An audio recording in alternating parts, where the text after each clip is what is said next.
ఓం సాయిరామ్. బాబా భక్తులందరికీ నమస్కారం అండి. అందరూ సుఖంగా సంతోషంగా ఎప్పుడు కూడా ఆనందంగా ఉండాలని బాబా గారి తరపున నేను మనస్ఫూర్తిగా కోరుకుంటున్నాను.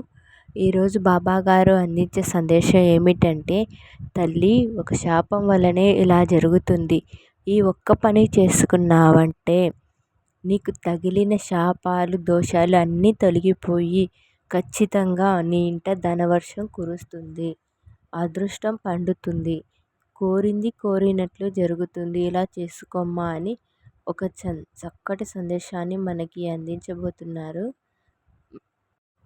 తల్లి, ఏ శాపం వల్లనో ఏ దోషం వల్లనో ఈరోజు నేను ఈ పరిస్థితిలో ఉన్నాను. ఎవరు చేసిన పాపాలో నాకు తగిలి నేను అనుభవిస్తున్నాను. నా పెద్దలు చేసిన కర్మలే ఈ రూపంలో నాకు తగిలాయి అని ప్రతి క్షణం ఏదో ఒక సమయంలో నీకు ఈ ఆలోచన మనసులో వస్తూనే ఉంది కదా తల్లి. అయితే అసలు ఆ శాపం ఏమిటి? ఎందుకు నాకు ఇలా జరుగుతుంది అని నువ్వు నన్ను ప్రశ్నిస్తే దానికి జవాబుగా ఈ సమాధానం చెబుతాను. జాగ్రత్తగా తెలుసుకోమ్మా బిడ్డ. ఎప్పుడైనా కానీ తల్లిదండ్రులు చేసిన పాపపుణ్యాల ఫలితమే బిడ్డలకి వస్తుంది. పెద్దలు చేసిన కర్మలు, ముఖ్యంగా తాతకు పెట్టినది తలాపునే ఉంటుంది అని చెప్తూ ఉంటారు. అన్నీ బాగున్నప్పుడు మనం ఏది కూడా ఎవరికి కూడా లెక్క చేయాల్సినంత అవసరం లేదు. నాదేంటి, నాకేమి తక్కువ, నా అహంకంలో ఏవేవో చిన్న చిన్న పొరపాట్లు చేస్తూ ఉంటారు. లేదా కొన్ని పరిస్థితుల వల్ల ఆ తప్పులు చేయాల్సి వస్తుంది. మరి చేసిన తప్పులకి ఖచ్చితంగా ఫలితం ఉంటుంది తల్లి. ఎందుకంటే ఏదో ఒక విత్తు నాటినప్పుడు ఆ విత్తు నుంచి ఖచ్చితంగా మొక్క బయటికి వస్తుంది. అదేవిధంగా నువ్వు చేసిన పాపం అనేది నీ వెంటే ఉంటుంది, నువ్వు చేసిన పుణ్యం కూడా నీ వెంటే ఉంటుంది. కనుక ఎవరిని కూడా ఎప్పుడు కూడా తెలిసి కానీ తెలియక కానీ వారి మనసుని కష్టపెట్టకూడదు. ఒకవేళ అలా కష్టపడితే ఖచ్చితంగా దానికి తగ్గ శిక్ష నువ్వు భవిష్యత్తులో, ఇప్పుడు కాకపోయినా కానీ భవిష్యత్తులో ఖచ్చితంగా అనుభవించి తీరతావు. దానికోసం నీకు ఒక చిన్న మాట చెబుతాను, విను. ఒక ఊరిలో ఒకతను చిన్నప్పుడు తెలిసో తెలియకో కోడి గుడ్లను నలిపి పడేసి 20 గుడ్ల వరకు పూర్తిగా పాడు చేసి పెట్టాడు. ఇక 2-3 రోజుల్లో ఆ కోడి పొదిగి ఆ కోడి గుడ్ల నుంచి కోడి పిల్లలు బయటికి వచ్చాయి. అలా బయటికి రానివ్వకుండానే మొగ్గలోనే ఆ ప్రాణాన్ని తుంచివేశాడు.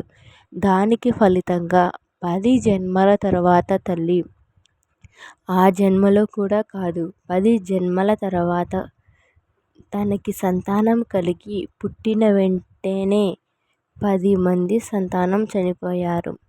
అంటే ఎప్పుడో చిన్నతనంలో ఒక 10 జన్మల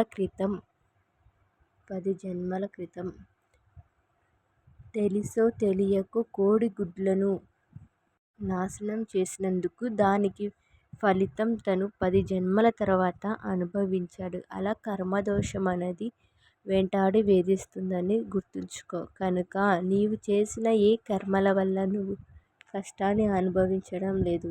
పూర్వజన్మలోనో, అంతకు ముందు జన్మలోనో, లేదంటే 10 జన్మల క్రిందటనో నువ్వు చేసిన కర్మలకే ఇప్పుడు నువ్వు అనుభవిస్తున్నావు. బాబా, ఆ జన్మల సంగతి నాకేం తెలుసు బాబా. ఎప్పుడో ఏవో ఎలాగ జరిగాయో నాకేం తెలియదు, నాకేమీ గుర్తులేదు. కానీ ఈ జన్మలో నేను ఎవరిని కష్టపెట్టడం లేదు కదా బాబా. అయినా కూడా ఏంటి బాబా నాకు ఈ శిక్ష అని అనుకుంటే కనుక, తల్లి తప్పదమ్మా, కర్మ ఫలాలు అనుభవించాల్సిందే. అది నీ ఒక్కదాని విషయంలోనే కాదమ్మా. ఎన్నో జన్మల నుంచి ఎంతోమంది చేసిన పాపపుణ్యాలు అనేటివి ఈ జన్మలో కూడా అనుభవిస్తూనే ఉన్నారు. కనుక నీవు ఈ జన్మలో తెలుసుకోవాల్సింది ఏమిటంటే, నీవు తెలిసి కానీ తెలియక కానీ ఎవరిని మనసుని కష్టపెట్టద్దు. అదేవిధంగా ఒకవేళ నీ ద్వారా ఎవరైనా కష్టపడి ఉన్నా, బాధపడి ఉన్నా, నీ వల్ల కన్నీరు కార్చి ఉన్నా, వారి దగ్గరికి వెళ్ళి మనస్ఫూర్తిగా ఒక్కసారి క్షమించమని అడిగితే అక్కడితో నీ పాపం పూర్తిగా వెళ్ళిపోతుంది.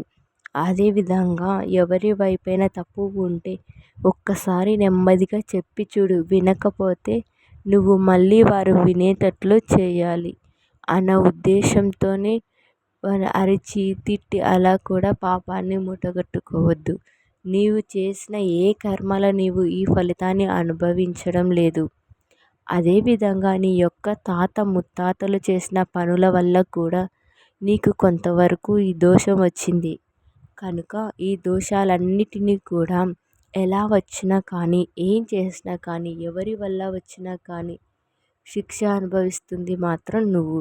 మనశ్శాంతి లేదు, సరిగా నిద్ర పట్టడం లేదు, కంటి నిండా నిద్రపోయి ఆనందంగా మనస్ఫూర్తిగా చిరునవ్వు నవ్వి చాలా సంవత్సరాలే గడిచిపోయింది.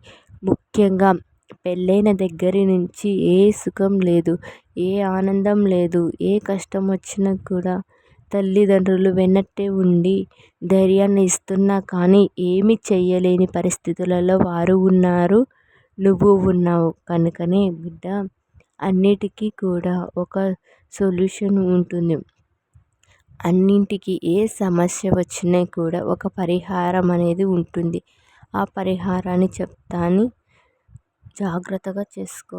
నేను పట్టిస్తున్న కర్మదోషాలు అన్నీ కూడా పూర్తిగా వెళ్ళిపోతాయి. ఇకనైనా కానీ, ఈ జన్మలోనైనా కానీ ఎటువంటి కర్మలు కూడా నువ్వు చేయొద్దమ్మా. నీకు చేతనైనంత వరకు ఒకరికి సహాయం చేయి. ఒకవేళ నువ్వు చేయలేకపోతే ఎవరి మనసుని కష్టపడేటట్లు మాట అనేది పెదవి జారవద్దు. ఎందుకంటే మాట కత్తుల కంట పదునైనది.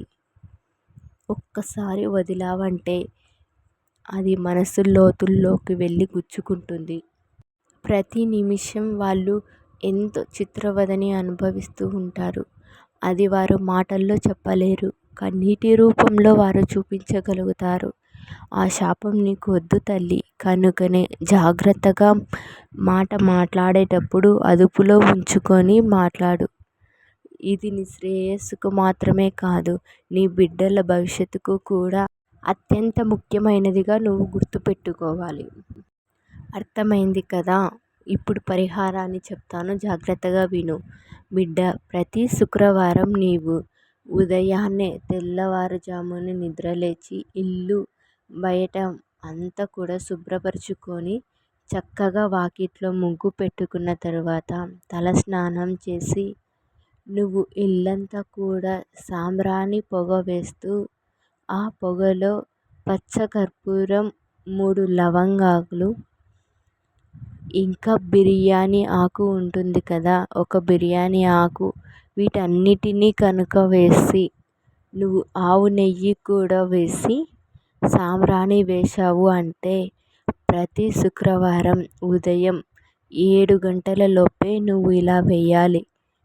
లేదు నువ్వు కుదరదు అనుకుంటే శుక్రవారం రోజే అసుర సంధ్యా సమయంలో నువ్వు ఈ చిన్న పని చేసుకున్నావంటే చక్కగా నిప్పులు తీసుకొని ఆ నిప్పులలో సాంబ్రాణి వేసిన తర్వాత ఒక 4-5 లవంగాలు, ఒక బిర్యానీ ఆకు, అదేవిధంగా ఆవు నెయ్యి, ఈ మూడింటిని కూడా వేసి అలా వచ్చిన పొగను ఇంటి మూల మూలకి చూపించుకుంటూ ఉంటే నీ ఇంట్లో ఉండే నరదృష్టి, నెగిటివ్ ఎనర్జీ అనేది మొత్తం పూర్తిగా బయటికి వెళ్ళిపోయి ఇంట్లో పాజిటివ్గా ఉంటుంది.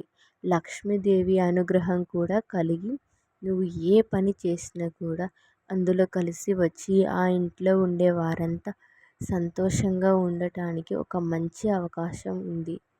అదేవిధంగా ప్రతి అమావాస్య రోజు కోడిగుడ్డుతో నువ్వు చక్కగా కుడి చేతి వైపు 3 సార్లు, ఎడమ చేతి వైపు 3 సార్లు నీ తల పై భాగంలో ఆ గుడ్డును తిప్పి ఎవరు తొక్కని ప్రదేశంలో ఆ గుడ్డును పడేయాలి.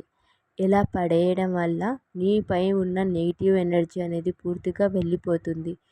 నీపై నరదృష్టి, నరఘోష ఉండే అదల్లా వెళ్ళిపోయి నీకు మంచి శక్తి సామర్థ్యాలు అనేవి కలుగుతాయి.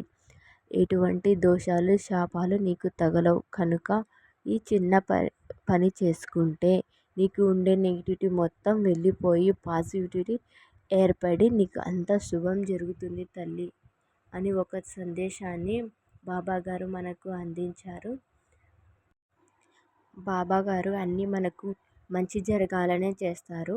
కనుక ఈ సందేశాన్ని మీరు ఖచ్చితంగా వినండి. ఓం సాయిరామ్. సబ్కా మాలిక్ ఏక్ హై.